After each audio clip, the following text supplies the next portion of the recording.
се приклучив во таква партија за која што сум убеден и ден денес и тогаш дека мислам дека пред се битни националните интереси и некако започнав буквално со таа идеја да еден ден почнам да правам нешто добро за Македонија што ќе биде видливо, што ќе биде оставено и за генерациите кои што моментално живеат и за моите наследници. Просто живеев со таа желба и фала му на Господ на баш макотрпна работа досега. Ете некако таа детска желба ми се оствари. Моја желба не од музички, само од музички аспект, туку и лично како човек и тој нели се занимаваше со поречки спорт. Генерално ми се допаѓа сите негови ставови према животот. Ми бил тој единствен човек кој што можам да го наречам дека ми бил идол во одредени сегменти. Навистина искрено, премногу искрено го сакав и неговата смрт вака тектонски работи во животот ми промени, буквално баш сериозно ме погоди, се уште трае. Многу често одиме во Крушево на припреми, кога ќе влезам ден-два сум буквално така депресивен, па потоа полека, толку многу го почитував неговиот лик.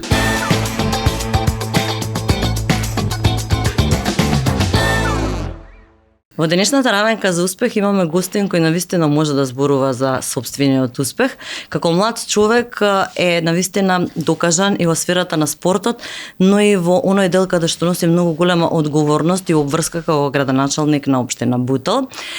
Тука со нас е Дарко Кустовски, кој е пред се многу позитивен лик, кој е секогаш расположен, веројатно тоа му доаѓа од спортот и од сите тие активности, вела дека спортот знае така да те направи поопуштен, поодговорен, поактивен, така да имаме што да зборуваме. Многу да не објаснувам на почетокот, но во текот на овие следни минути, час време, односно ќе имаме што да зборуваме. Добро ни дојде во Равенка за успех. Добро ве најдов и благодарам за поканата. Дарко, кажав дека ти си навистина пред се спортист, да почнеме од тој дел. Значи, уште од мале години се бавиш со спорт и она што е битно за тебе е дека си навистина успешен во сето тоа.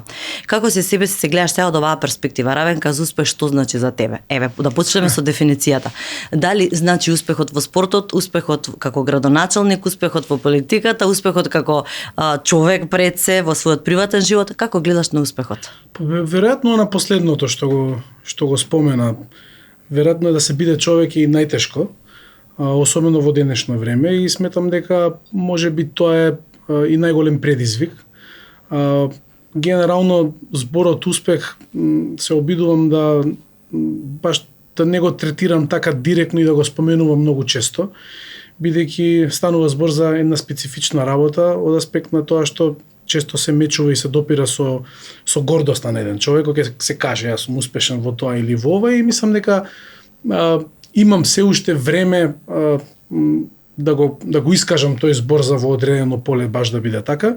Можеби во делот на спортот бидејќи таму се заокружи генерално еден циклус кој што не е завршен, ќе продолжи верувам да трае, но по однос на мојата професија и јас како човек верувам дека има навистина уште многу така народски кажано фурни леп за да можам да истакнам да го потребам зборот успех дали на професионално или на приватно поле. Кога рече дека спортскиот успех некаде се заокружи, мислеше на твојот личен успех како спортист активен во џудото, нели доби титула национален шампион во џудо? Да, тренирав и се уште со џудо сум 20 години, од мојата 16-та година, со некои многу мали периоди на пауза. Би кажал, во џудо клуб Вардар, кај мојот тренер, да го поздравам во оваа прилика, Звонко Јаневски, еден од ретките луѓе кои што може навистина во суштинска смисла на зборот да се нарече мајстор по боречки спорт, своевремено инструктор по боречки вештини во специјалната единица Тигар. Некако се заљубив во тој спорт. Верувам дека еден голем дел од својот живот и својата енергија сум ја посветил на џудото. Многу ми возвратило назад, формирајќи го мојот карактер, но многу често знаев да се запрашам дали да дадам се на джудото, или пак и овој професионален дел да си го терам паралелно, поврзано со најнапред со моите студии, а потоа и со политичкиот ангажман. И од овој аспект верувам дека донесов вистинска одлука да направам одреден баланс, така да, не знам, станав државен шампион и во джудо, бев и 2 години репрезентативец во периодот 2015-2016 година, но не се одлучив сите карти да ги фрлам да ги посветам на джудото, за да видам докаде можам да стигнам и во европски, во светски рамки. Можеби секогаш ќе ми биде помалку криво за тоа во текот на својот живот, но сепак ќе повторам, мислам дека од овој аспект направив една вистинска одлука заради тоа што па си остварив уште еден детски сон паралелно, а тоа е да пробам некако директно да и помогнам на државата што највеќе сакам на целиот свет, а тоа е Македонија. Некако тоа беше поврзано со моето национално чувство, уште како дете. Чувствував потреба дека како ќе созревам, така некако треба да помогнам директно на Македонија. Тоа некако се движеше паралелно со моето национално чувство. А кога зборам за успех во спортот генерално, пред се мислам како тренер, заедно со мојот брат, на успехот кој што е официјално и најголем спортски успех во независна Македонија, тоа е олимпискиот медал кој што го донесе Дејан Ѓоргиевски. И тоа сакав да те прашам, значи кога дојде во тој момент, нели, да се одлучиш паралелно да ја работиш оваа работа, веројатно сакаше своето знаење да го принесеш на помладите и во однос на оној твој тренерски ангажман, нели, како тренер, Дејан Ѓоргиевски си тој голем успех, што те прави повеќе среќен? Твојот личен успех или тоа што успеа да го пренесеш знаењето? Па и тоа го рачунам како свој личен успех. Верувам дека и тоа е навистина нешто што може да се третира како личен успех, бидејќи особено Дејан Ѓоргиевски и неговата генерација на теквондисти кои што испиша историја генерално во македонскиот спорт, не само во теквондо спортот, се моја прва генерација како тренер, па потоа некаде во јуниорските денови, во младинските денови се префрлија кај мојот брат. Така да покрај тоа што е тој лично успех, нели, на Дејан Ѓоргиевски, можеме да го третираме како личен успех и на мене и на брат ми од аспект на тренер. Сигурно. Моментот тренер, бидејќи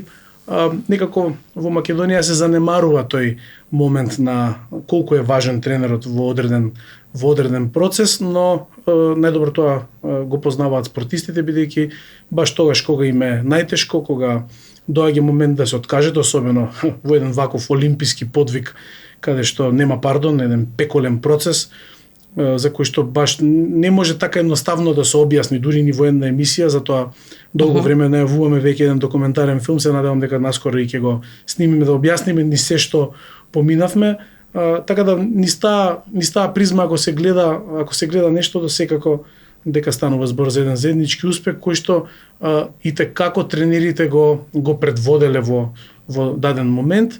И да се надоврзам да не ми излета мислата кога споменав зошто спортистите тоа најдобро го знаат, кога им доаѓа најтешко, тука се тренерите да им дадат правец во клучен момент, баш така како што и често знае се представи на филмското платно, тренерот се појавува и ти кажа што треба да направиш, буквално е така, да, во најтешко да се покаже дека е тука и да ти даде еден момент на самодоверба за да можеш да продолжиш по тој пеколен. Која е разликата помеѓу џудо и теквондо? Сега јас не знам многу, не се разбирам. Тоа што ги обединува двата спорта е тоа што се олимписки спортови. Значи тоа ги обединува двата спорта и само по себе ги прави вака условно речено релевантни спортови, пеколно тешки, бидејќи кога станува збор за олимписки спорт, вие немате работа со некој спортски клуб од некоја друга држава, туку директно со државата. Не знам, ќе дадам се една аналогија. Пример, на американската држава една од побитните работи е да има повеќе олимписки медали од Кина на едни олимписки игри,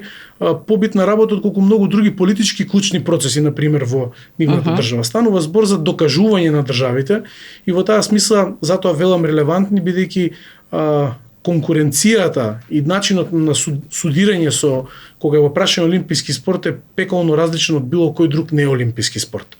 И токму затоа изборите за најдобри спортисти во сите развиени држави секогаш се избор помеѓу олимписки спортисти, бидејќи станува збор за најтежок пат, а некако и македонскиот народ тоа како и да го примети, па ќе кажам чисто една аналогија, Дејан Ѓоргиевски кога го зема сребрениот олимписки медал, по барање на граѓаните за прв пат во историја на независна Македонија се организираше пречек на индивидуален спортист. Значи, така да го примети и народот многу добро знае што значат во таа смисла олимписки игри.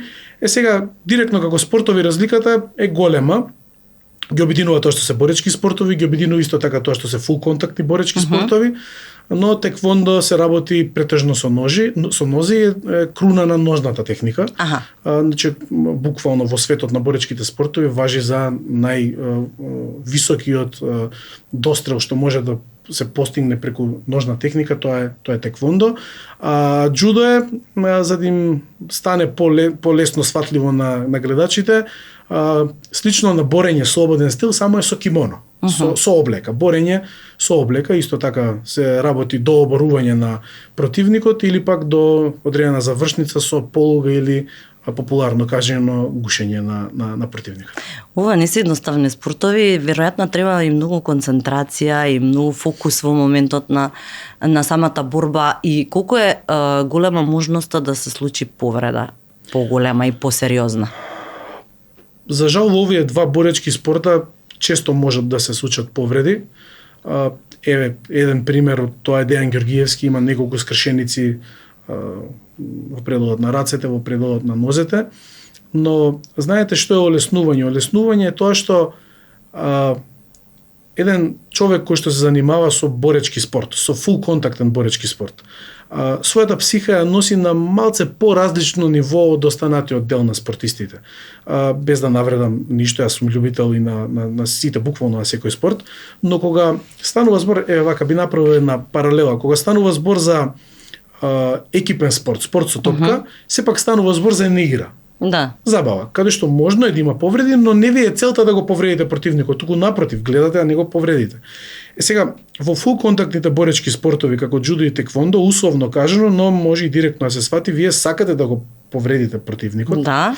Па за да ја завршите борбата порано. Сега многу сум искрен, просто тоа е особено на високо ниво ако се занимавате со тој боречки спорт, вие практично сакате час поскоро, бидејќи не знам, теквондо е фул контактен боречки систем кој што има систем на нокаут.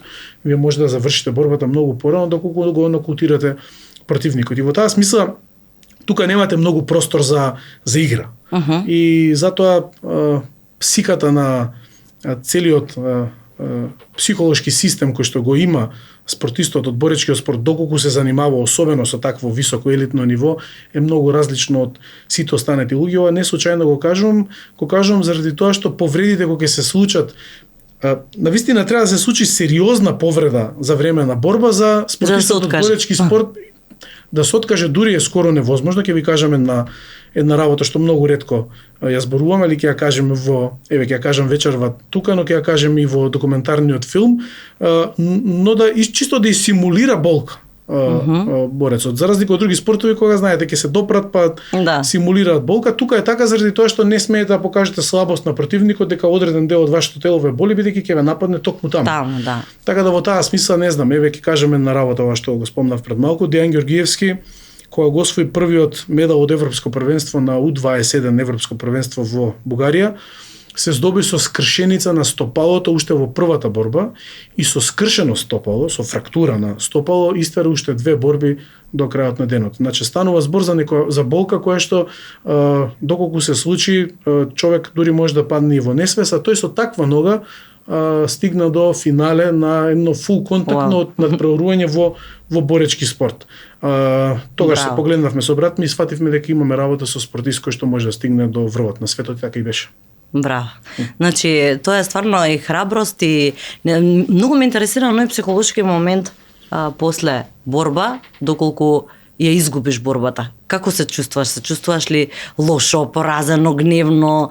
Не знам, каков рефлекс има тогаш на тебе? Па секако дека е тоа тажен момент, но ајде сите жртви што ги правиш, ако дојдеш до победа, се осеќаш некако гордо, нели? Ама ако изгубиш, како се надминува тоа? Мора да се забележи, особено квалитетен тренер, мора да му посочи на својот борец дека кроз пораз треба да биде тоа една квалитетна лекција. но не ова само декларативно кажано, Да. секој пораз е лекција, туку во вистинска смисла на зборот, да ги забележите вашите грешки и просто да работите до следната борба да ги отклоните, бидејќи ако не ги отклоните на сличен начин може да завршите, особено ако се сретнете со истиот противник. Така да во таа смисла може да биде и мотивација. Може да биде и мотивација. Сега, како на почетокот што споменав, и тука тренерот има клучна улога да знае да го измотивира доволно спортистот, таа тага која што мора да се јави, првично мора да се јави, пораз е пораз, особено ако си тренирал премногу, особено ако станува збор за висок левел на надпреварување, но тренерот тука мора да најде начин како со спортистот сето тоа да го претворат во мотивација за да ги отклонат тие грешки понатака. Кога професионално се бавиш со ваков спорт, колку тоа ти се рефлектира на твојот карактер понатаму и во другите сфери на животот, нели да се исконтролираш? И можеш ли да се исконтролираш или некогаш таа сила моќ па знаеш и да ја употребиш? Добро прашање, многу. Може би првично нешто што можам да кажам што директно се добива од фул контактните боречки спортови е храброст. Просто начинот низ кој што го поминувате тренижниот процес, а и самата борба ви влева доза на храброст која што не постои на друго место. Паралелно кога добивате храброст, губите еден многу битен момент кој што ви го олеснува животот, да се надоврзам на прашањето твое, губите страв. И човек кога тоа живее... Тоа е добро или лошо? Тоа е доста добро доколку знаете да го исконтролирате. Човекот кога живее со помалку стравови, живее многу поквалитетен живот, според мене. И во таа смисла, едно од големите придобивки на боречките спортови е токму губењето страв. Сега, тоа што го спомна ти, сето ова, исто, чисто како еден шприц, може да го употребите и за одреден лек, но може да се употреби за жал и за дрога, например. Така и во овој случај многу често таа губење, можеби не толку многу често, но знае да се јави, да се претвори кај спортистот и агресивност и малце на поинаков начин да постапува, бидејќи човек без страв може да биде и доста опасен човек во дадена ситуација. И повторно тука ќе ги споменам тренерите, тие се тие кои што ќе треба да знаат да го насочат спортистот да работат и на психичкиот момент. Одредени процеси, да не добијат од него опасен човек кој што може би да биде опасен во дадена ситуација за одредена ситуација. Сум стигнала впечаток, извини што те прекинувам, дека луѓето што се бават со такви спортови вака во секојдневие баш немаат агресија. Дали е тоа од самодовербата дека знаеш дека си спремен, па сега не мора да рипаш одма, него оставаш да се случуваат работите или како? Секако дека еден од битните сегменти е тоа, дека просто си сигурен во себе во дадениот момент и знаеш како би се одвивала ситуацијата, просто тоа го работиш на тренинг, просто многу е предвидливо што ќе се случи, но најважно од се е што смиреноста доаѓа баш од тој момент кој што го споменав, од губењето на стравот. Бидејќи ќе забележите, ќе дадам прост пример со кучињата. Најчесто напаѓаат оние кучиња кои што предизвикуваат страв кај нив. Па и сите животни генерално. Така и со човекот. Најчесто човекот реагира агресивно кога го води стравот. И во таа смисла, она што го кажав претходно, доколку ги губите стравовите, добивате една смиреност, доколку тоа е квалитетно насочено од страна на тренерот, ќе повторам, и затоа и, како што кажа ти, луѓето кои што доаѓаат од боречките спортови, особено од контактните боречки спортови, забележувате дека се така побаги, посмирени од останатите луѓе, особено во ситуации каде што има тензија. Особено во ситуации каде што има тензија, каде што можеби на некои други луѓе има многу поприродно и просто не може да се исконтролираат, па и тие тензично реагираат соодветствено на таа ситуација, а луѓето кои што доаѓаат од боречките спортови токму заради тоа што имаат помалку страв, реагираат многу потрезвено. Да. Ме рече дека покрај оваа твоја љубов спортот, имаш и онаа љубов кон нашата земја, кон татковината, кон тој патриотизам развиен во тебе од помлади години, се одлучи да студираш политички науки и да се насочиш во овие политички води.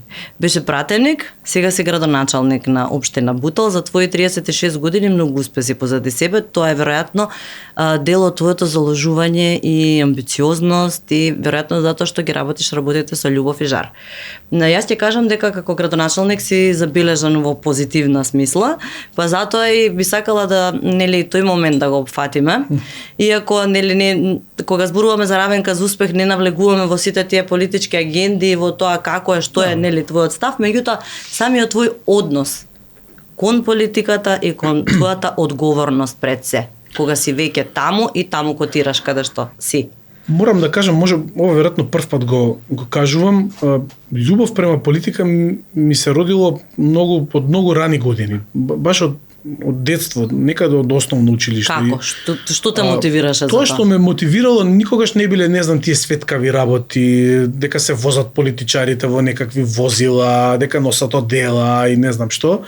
Напротив, многу ме интересирал моментот што дека се тие токму луѓето кои што го креираат секојдневието. Не знам, одлучуваат и по кои правила ќе се однесуваме, носат закони во собрание, градоначалниците прават нешто видливо. Многу рано сум забележал дека имам интерес према сето тоа. Сега како сето тоа се насочи, тоа е она на почетокот што го споменав, кој што во најголема мера ми е пренесено од брат ми, морам да признам, а тоа е љубовта кон Македонија. Паралелно, некако не ми беше доволно да имам само љубов према Македонија, затоа што се соочив со два излези во одреден период од животот, особено во средношколските денови. Тоа е дека или би бил критичар на сето она што се прави, например, условно речено, од политичарите, или би бил дел од сето тоа, па и јас лично би се вклучил во процесот, некако да им помогнам на Македонија. Иако ова второ ми изгледаше баш комплицирано и тешко.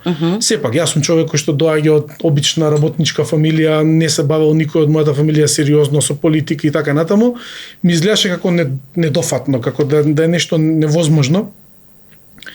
Но по природа на нештата, се приклучив кон таква партија за која што сум убеден и ден денес и тогаш дека мислам дека пред се битни националните интереси и некако започнав буквално со таа идеја да еден ден почнам да правам нешто добро за Македонија што ќе биде видливо, што ќе биде оставено и за генерациите кои што моментално живеат и за моите наследници.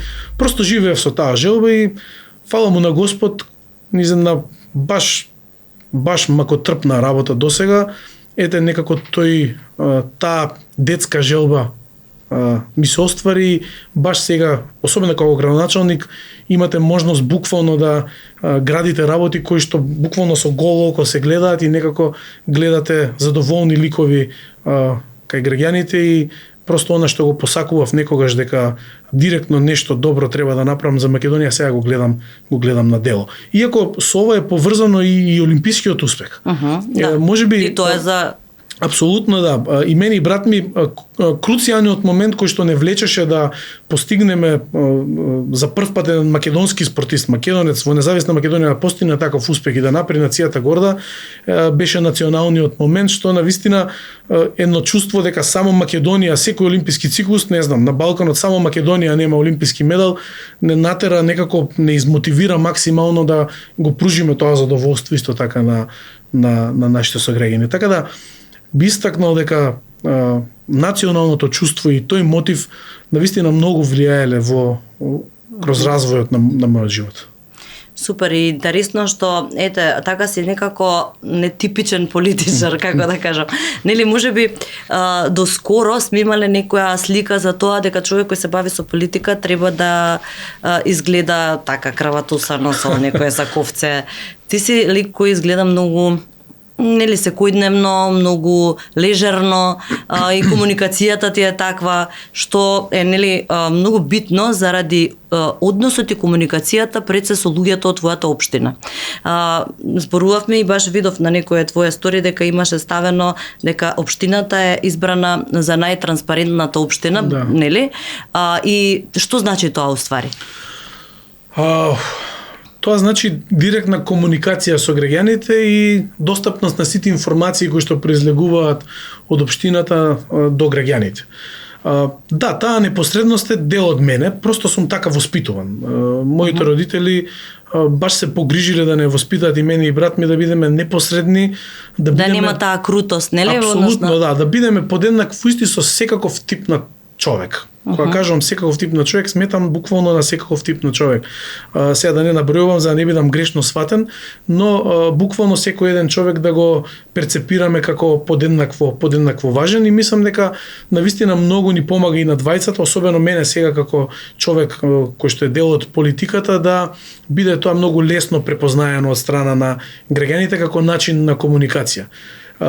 Не знам, јас досега на работа претпоставувам дали во мандатот 3 години, дали 3-4 пати сум облекол одело. Зависи зависи за некоја ептен пригода кога не знам од личноста која што е задолжена за тој дел на моето работење, која ќе ми посочи сега мора да биде, и дури тогаш сум знел да избегнам.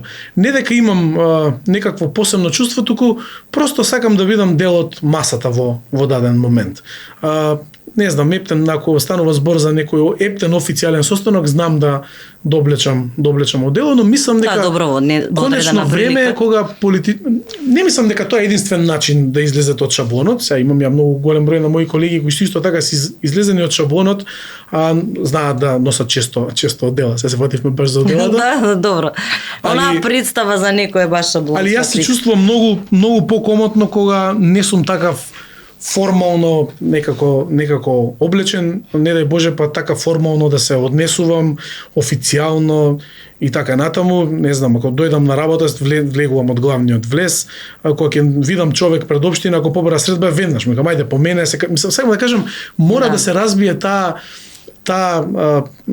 за жал во овие 30 години во македонскиот плурализам некоја формалност на политичарите која што во одредена мера ги направи и одбивни кај граѓаните. Така да во таа смисла се бориме, цела една нова генерација на политичари, има баш доста пријатели имам кои што се борат против таа форма на која што остави лош белег во минатото кај граѓаните. Баш пробуваме да бидеме дел од нив. Баш кога ќе треба да испазарам во маркет, многу често знам и пешки тоа да го направам, особено кога е времето нели поубаво. Сега можеби патот до маркетот трае многу повеќе, околу час и пол можеби да станува збор за оддалеченост од 200-300 метри, ради разни средби и побарување од страна на граѓаните, но чувствувам чисто потреба да ме чувствуваат сите граѓани на општина Бутел како дел од нив. Просто е тоа моја потреба и сакам тоа да биде така изнесено во пракса. Супер.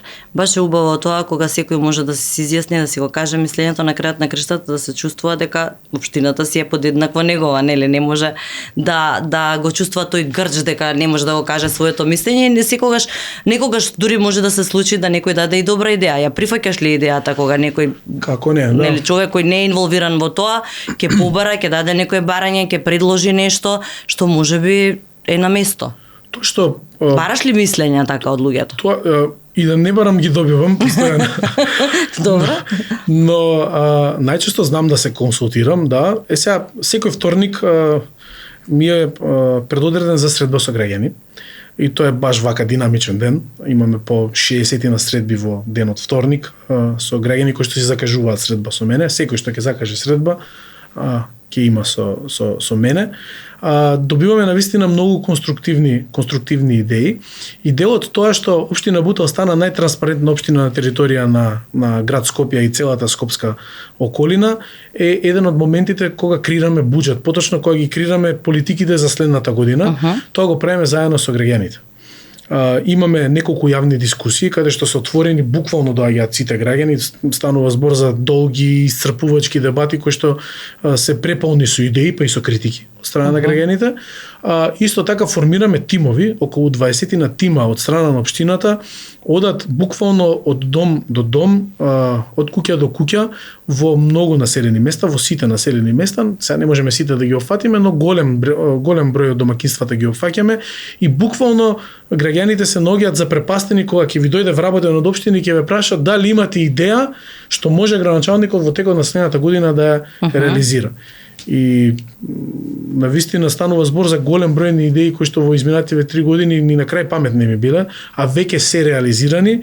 Исто така и до крајот на мандатот уште една година од сега има уште неколку покрупни идеи исто така кои што се вака воот кажани од страна на граѓаните и кои што се реализираат. И можам вака да кажам дека тие ми се најдраги проекти кои што не сум ги испланирал претходно во предизборната кампања, туку воот ми ги кажуваат граѓаните, а јас наоѓам начин сето тоа да се исполни. Така да секако отвореност. Што би издвоил како твои поголеми успеси во периодов на твојот мандат? Па пред се круцијалните проекти кои што беа ветувани можеби 30 на години наназад, а тоа е веќе изградена една детска градинка во населеното место Бутел 1, некаде на пролет треба да започне со работа. Второ, започнавме пред неколку месеци втора детска градинка нова од темел во населеното место Бутел 2, која што се надевам дека некаде до месец септември следната година ќе биде веќе во завршна фаза. Тоа се 2 градинки за време на еден мандат, нешто што не е видено со децении наназад. Почнувањето и завршувањето на основното училиште во Визбегово, основно училиште од темел покренато и завршено. Реализирано едно ветување кое што беше условно кажано беа граѓаните лажени многу години наназад. Градење на коритото на река Серава во пределот на Радишани. Тоа е во завршна фаза, веќе изградивме корито и сега предвидуваме да изградиме нова трим патека и да го споиме целиот тој момент.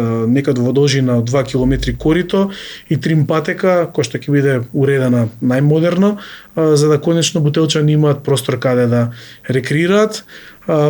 Предпоставувам, логично е следно што ќе го кажам, а тоа е Општина Бутел за овие 3 години доживеа буквално ренесанса по однос на темата спорт. Тука направивме, мислам дека одреден критериум по кој што и многу други општини го следат како пример. Од помош директна, единствена општина сме на територија на Македонија кој што директно помага на спортисти. Над 100 спортисти се директни стипендисти на општина Бутел. Помагаме на спортските клубови.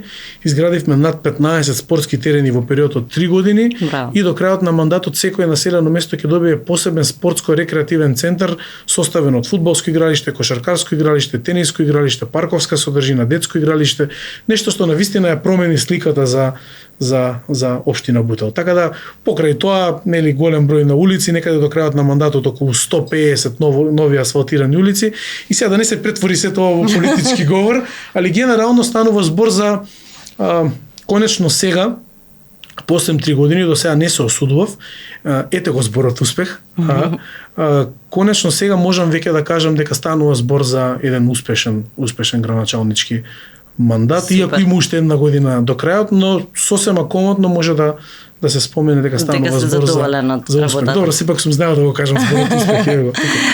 Меѓу другото, меѓу сите овие многу ангажмани кои ги имаш и сериозни обврски, сепак си татко на 3 деца и фамилиарен човек кој сигурно треба да најде време и за својот приватен живот. Како се снаоѓаш во тој дел? Многу се помислив на почетокот кога ми спомна во кој дел се гледам успешен, дали да кажам дека тоа е, но се уште е рано, бидејќи не е само да создадете семејство, треба да го сочувате и треба да ги воспитате тие деца и тек тогаш може да се каже човек дека е успешен, не знам, веројатно од оваа позиција татко ми може да каже дека е успешен човек, бидејќи изградил 2 личности. Во таа смисла можам да кажам дека најгорд сум на таа позиција како родител, но успешен има време да се покаже сето тоа. Да, буквално пред една недела добив трето дете, добив керката Калија. Прво дете керка ми Сидора, второ дете е син ми Тодор. Така да, трето дете е керка ми Калија. Ја поздравувам во оваа прилика и мојата сопруга, бидејќи треба во ова денешно време малце повеќе храброст за сето тоа да се износи и ако даде Господ и не би застанале тука со Господ направо. Навистина. Па да. Она има волја и за уште има волја. Секако не е едноставен процес, нели? Не. Трето дете и буквално се на 2 години разлика, но тоа ни е некако уште од кога се запознавме, така некако се наоѓавме на одредена бројка на дечиња, секако кога даде Господ, тоа е Божја работа, која што не би ја споменал сега, но зашто да не? Да. Некако секој дете дополнително Носи нова среќа. и Знаеш енергија. како? Па да, некако се поврзав со моментот деца на тренинг. Како тренер многу често затоа што голем број од спортистите буквално се воспитани кај нас во клуб. Значи покрај нивните родители сме ги воспитували и ние. И некако многу ми причинувало задоволство да имам јас своји деца кои што паралелно како тренер ги воспитувам и како родител. Имам многу успешни приказни квалитетни тренери со квалитетни спортисти, а тоа да се нивни синови или ќерки, кои што мене многу лично ми се допаднале, па некако и од таму желбата да за повеќе деца, ама сепак тоа е Божја работа. Рече машкото дете се вика Тодор? Тодор. Потоше Проевски, пошто кога зборевме ме рече дека многу го сакаше Тоше. И дека ја памтиш дури емисијата што ја воде пред не знам колку години беше со него заедно. Да, кај што испеа една убава песна која што е многу познато видео на YouTube, нели? Мислам дека јам да. Ја испеа ради мојата ќерка, моја желба. Тоше не од музички само од музички аспект, туку и лично како човек, и тој нели се занимаваше со боречки спорт. Генерално ми се допаѓа сите негови ставови према животот. Ми бил тој единствен човек кој што можам да го наречам дека ми бил идол во одредени сегменти. Навистина искрено, премногу искрено го сакав и неговата смрт вака тектонски работи во животот ми промени, буквално баш сериозно ме погоди, се уште трае. Многу често одиме во Крушево на припреми, кога ќе влезам ден-два сум буквално така депресивен, па потоа полека, толку многу го почитував неговиот лик. Голем дел на мојот син има заслуга Тоше Проевски, за се вика Тодор, но уште поголем дел и најголемиот водач на историското ВМРО Тодор Александров. Така да тоа е комбинација од два лика кои што ми оставиле силен впечаток во мојот живот, и токму заради тоа мојот син го носи името Тодор, кое што па и пред се едно убаво македонско име, кое што е малце подзаборавено за постари генерација, според мене многу убаво име и етимолошки значи Божји дар. Така да во таа смисла некако ми се поклопи. Додека играш на Мегавин, можеш да го добиеш ова BMW. И додека се прашуваш каде да заминеш со него, можеш да добиеш уште многу вредни награди. Играј на Мегавин. Можеш да добиеш многу вредни награди, како и ова BMW. Како го поминуваш времето приватно надвор од овие ангажмани? Дали си преоптеретен со тоа нонстоп да бидеш градоначалник секаде каде што ќе се појавиш, или можеш, имаш време и за... Се трудам да не сум секаде градоначалник, искрено, затоа што тој момент е онаа формалност која што претходно ја зборувавме. Се трудам да имам и време за себе. Највеќе од се во овој период се трудам да имам време за домашните, за сопругата, за децата, па и за моите дома, бидејќи некако во тие битки кои што ги водев последниве 10 години, дали се политички или поврзани со спортот, многу често бев одсутен од дома и некако чувствувам потреба времето максимално да го користам за дома, и секако времето за себе, кога го споменав, е време поминато во тренинг. Некако одреден период малце бев излезен надвор од тренажниот процес, сега постепено вака и квалитетно се враќам, така да гледам во вториот дел на денот, некаде приквечер да направам еден тренинг и да го заокружам денот. Така да отприлика еден ден би се одвива, станувам сабајле некаде околу 8 часот. Си поигрувам малце со децата. Во овој период сега ја носам ќерка ми јас во градинка.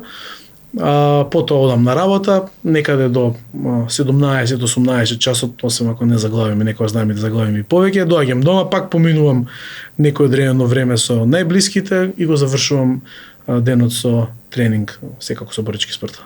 Мора да се придржуваш до тие некој ред на нештата, значи по некој редослед и план, пошто веројатно со такво темпо мора да имаш план на денот. Тоа е една од предностите кои што се учи од боречките спортови, покрај она што го спомнавме, храброста, дисциплината е составен дел, бидејќи за да се подготвите за една сериозна борба или надпревар или турнир или некое посериозно првенство во фул контактен боречки спорт, вие мора да поминете низ еден период кој што единствено дисциплината мора да го диктира за да го издржите целиот тој напор, дали ќе бидат тоа припреми надвор од дома, ни сме знаеле да имаме припреми по 22 дена на 3000 метри надморска висина надвор од се, буквално каде што единствено со врвна дисциплина може тој процес да се издржи и секако дека таа дисциплина постем се пренесува во реалниот живот и ни олеснува доста работи. Некогаш ние преку глава, особено луѓето од боречки спорт, кои што занимаваат со таков тип, со највисок левел на боречки спорт,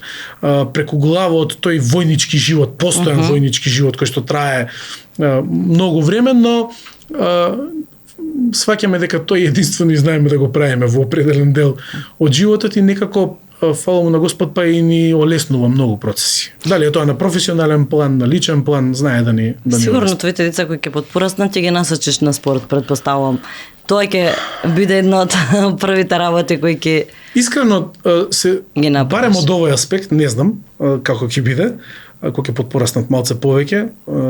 Од овој аспект не сакам жестоко да влијам врз основа на тоа што точно да прават, но секако дека ќе се обидам да им посочам што јас сметам дека за нив е квалитетно. Сега, тие се деца кои што растат во Сава. Исидора проводе во Сава, Тодор проводе во Сава, на брат ми синот проводе во Сава. Практично тие се обкружени со тој момент на спорт и просто ги води животот према спортот. Не знам, син ми има 2 години, кога ќе дојдам дома, први зборови се, не знам, тате во моментот така ме вика, не премал, се уште не знае добро да збори.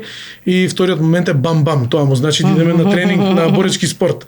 Значи уште од 2 години он свесен дека сака да оди некаде во сала, заради тоа што практично пораснал во сала. Така да веројатно тоа им е неизбежен дел. Сега многу е битно тука дали тие ќе се занимаваат професионално со боречки спорт или не. Јас би бил задоволен само да научат основни принципи, основните благодети кои што ги носи боречкиот спорт да ги имаат во себе, а тоа дали ќе се занимаваат професионално би сакал сами да одлучат, бидејќи станува збор за една сериозна жртва која што треба они лично утре да ја понесат. Да, така да во таа смисла сакам некако или заеднички или во најмала рака заеднички или самите да донесат таа одлука дали професионално ќе се занимаваат со боречки спорт, особено со еден спорт како теквондо на пример, кој што е фул контактен и кој што знае да боли.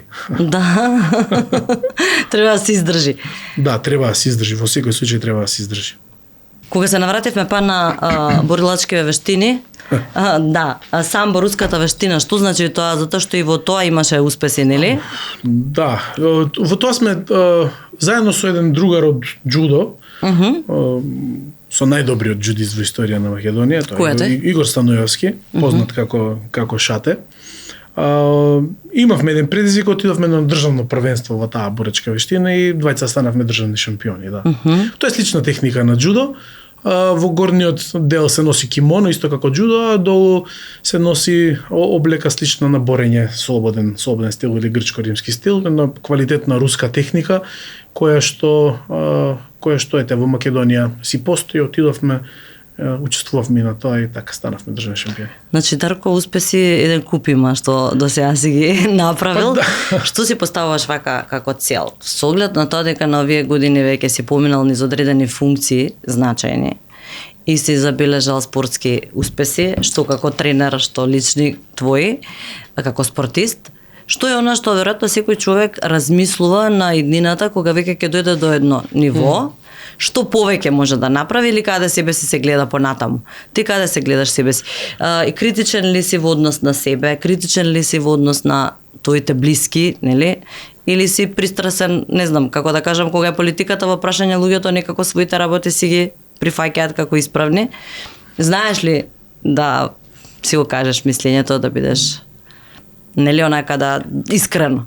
Пробувам и не само јас према себе, туку многу често ги потсеќам моите најблиски соработници да гледаат реално на работите. Бидејќи ако гледаат реално на работите, ефектот ќе ни биде многу поголем, многу е просто. Тоа е многу проста равенка е тоа за успех. Во таа смисла, кога ќе треба нешто да се пофали, некогаш е добро и да се рипне, но кога ќе треба да се искритикува задолжително треба да се искритикува, кога има реална основа за се тоа. Во таа смисла сметам дека едно од подобрите работи на мојот тим во општина е тоа што некако се издресирани сите од најблискиот тим да критикуваат тогаш кога има потреба за такво нешто и сметам дека ете делот од успехот откривме една равенка за како подобро да функционираат работите.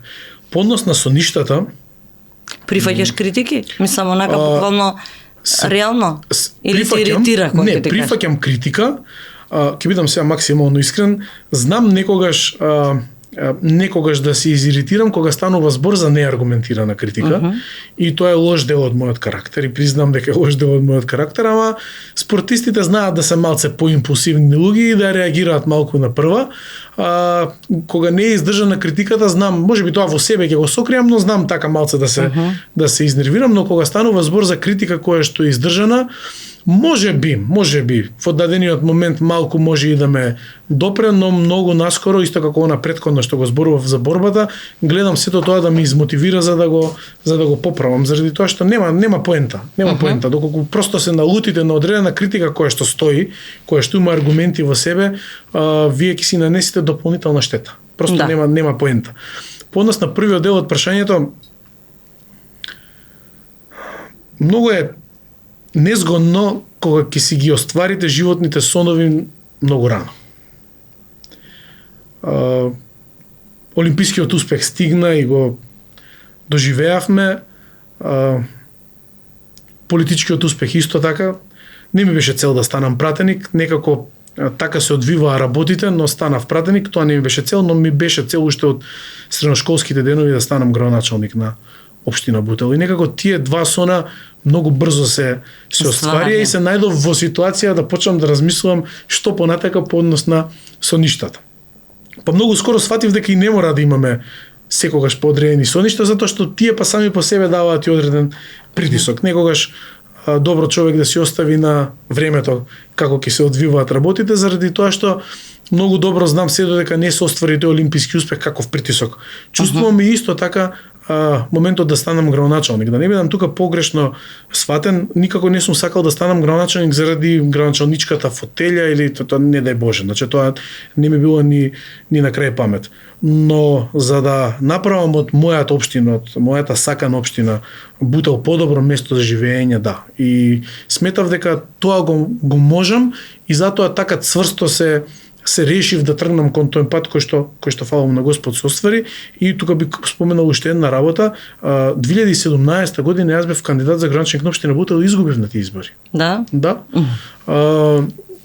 Малце беше тоа чудно едно време, задоволен сум од сето што беше сработено за таа изборна кампања, но не се откажав, заради тоа што верував во сите оние придобивки кои што ги имале граѓаните на општина Бутел откако ќе станам градоначалник. Просто живеев за моментот да докажам дека 2017 година може би е донесена погрешна одлука на територија на општина Бутел и дури сега во рана фаза, мислам во до крај завршена фаза од мандатот, можам слободно да кажам дека најголем дел од граѓаните тоа го сметаат за тогаш грешна одлука, а сега ова за исправна одлука, заради тоа што повторно ќе кажам, мотивот да имам политичка позиција, особено градоначалник на општина Бутел, е буквално да останам нешто подобро за граѓаните од тоа што се навикнати до тој момент додека не сум бил јас да го гледаат.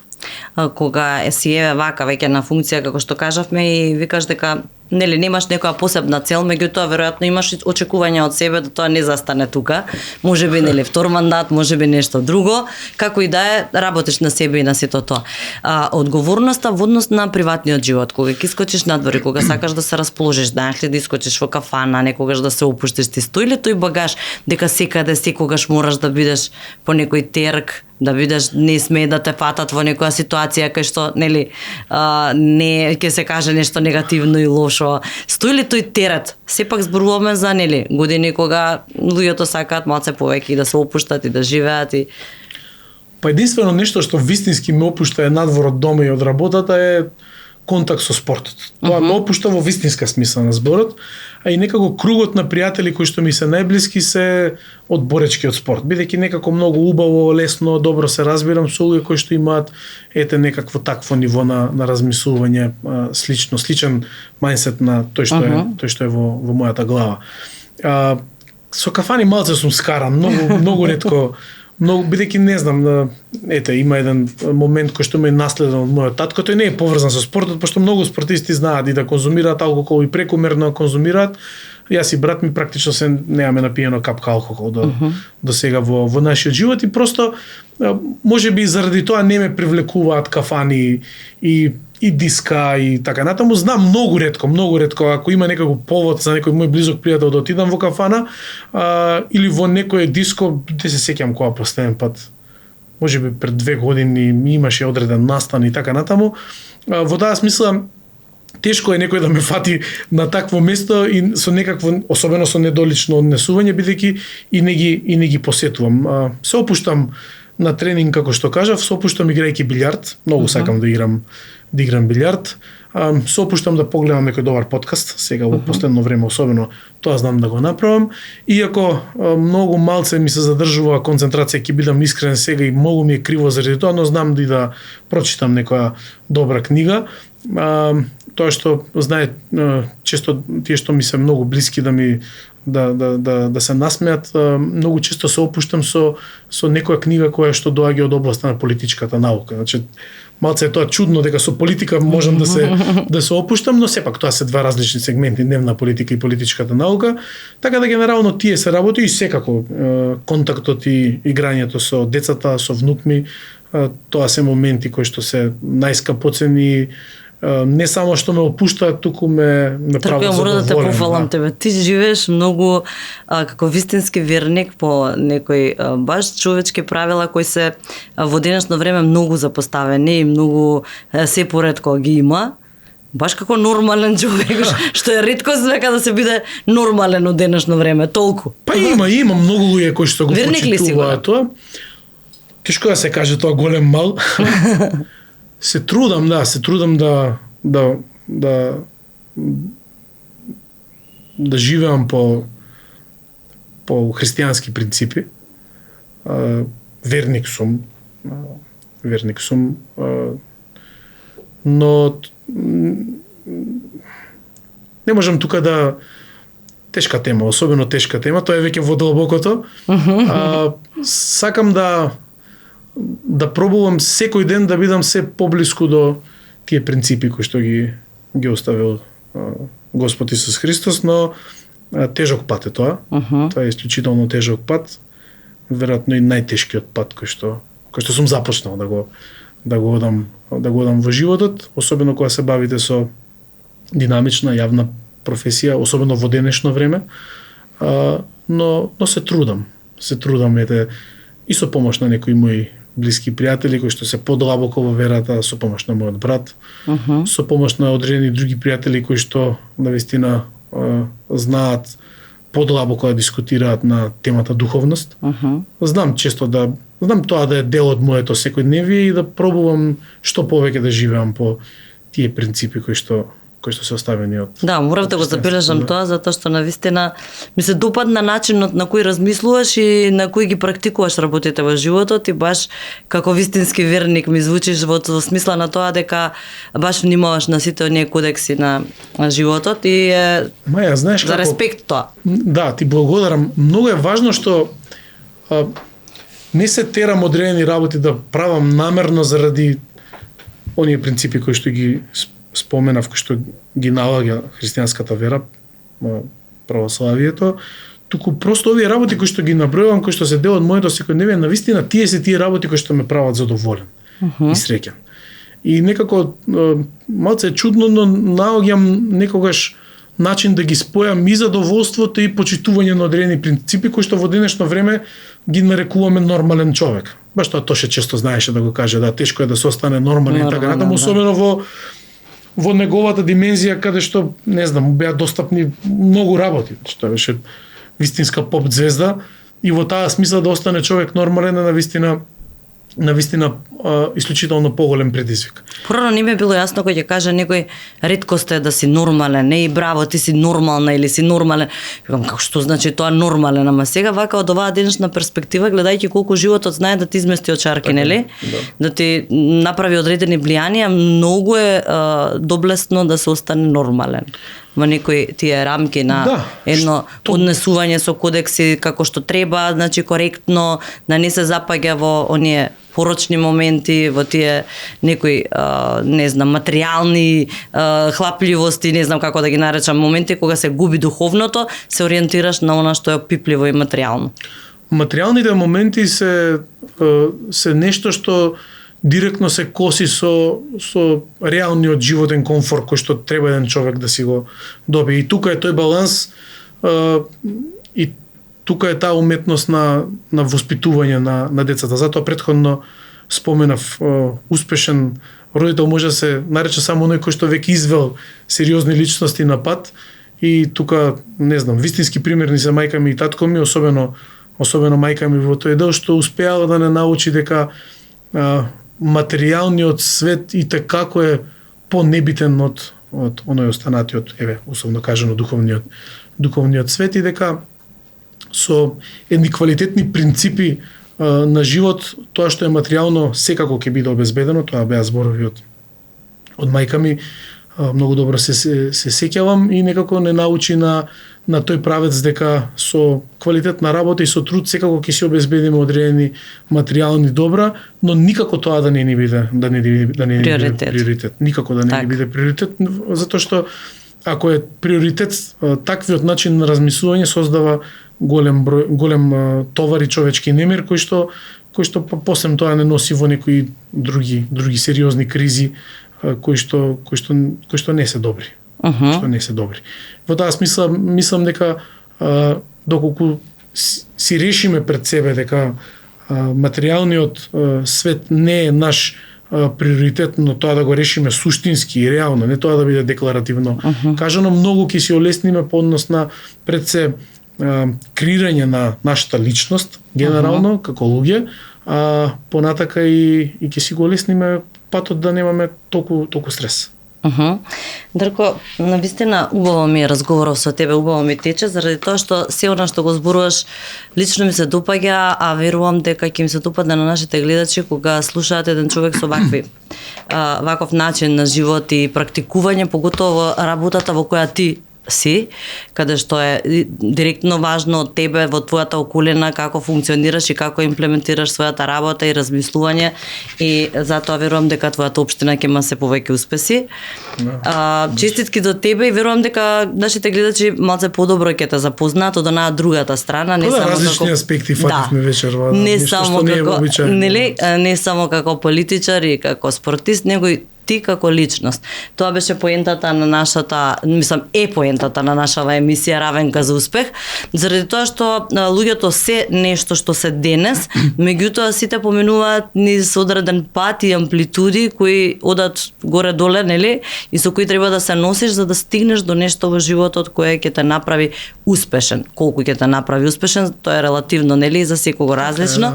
Меѓутоа секој има своја приказна вредна да се раскаже и од се може да се извлече заклучок. Те пофалил и тебе и знаеш да го изведеш сето тоа за да изгледа така. Всушност нели тоа е суштината на подкастите да водителот ја води играта и тоа многу успешно го правиш и ти честитам за тоа, ова е од срце. Ти благодарам, Дарко. Јас затоа што сите мои гости сакам да им подарам по нешто, еве и ти секако. Имаме тука еден протеин, пошто си спортист, верувам дека Urban Nutrition козиот протеин ќе ти биде добар, 100% козио млеко и е многу добар за оние протеини, знаеш ти добро како спортист што треба да се внесат во текот на денот, а при тоа е и за сите генерации, што значи дека и за твоите дечења може е штит имунолошки и во периодов нели кога има многу настинки и вируси, е добар да се конзумира. Повели. Тука го имаме и Beauty Matrixот. Овој Beauty Matrix е многу добар суплемент кој треба да се внесува секојдневно за кожата, косата, ноктите и така натаму. Beauty Matrixот е и за мажи и за жени, иако Добро, не кај ја мене со косата е проблем. Да, меѓутоа ти си имаш сопруга Ќе која ќе се да. израдуваш со овие подароци од Фигурела и од Nutella Beauty поточно. Овде има криогел, термо и криогел кои се антицелулитни за слабење и секоја жена сака. Да, така да ако е добар активна подарок ќе биде. твојата супруга, ја поттикнуваш да спортува? Да, она е љубител горем на спорт, така да сега во овој период со Да. пораѓање во малце овие 3-4 години баш беше проблем, инаку да, сака да спортува, тренираше на теквондо. Да? Да, да. Значи од твојата бранша е Па све да, околу да, тоа. тренираш теквондо. Супер. Еве Nutella Beauty, термогелот и Beauty Matrixот, колагенот Да, благодарам. ќе бидат подарок за твојата супруга. Благодарам. Повели. Јас тука ќе ги поздравам и нашите гледачи, ќе им се заблагодарам што се со нас и верувам дека ќе им биде интересен и овој разговор. Во следна прилика повторно се гледаме.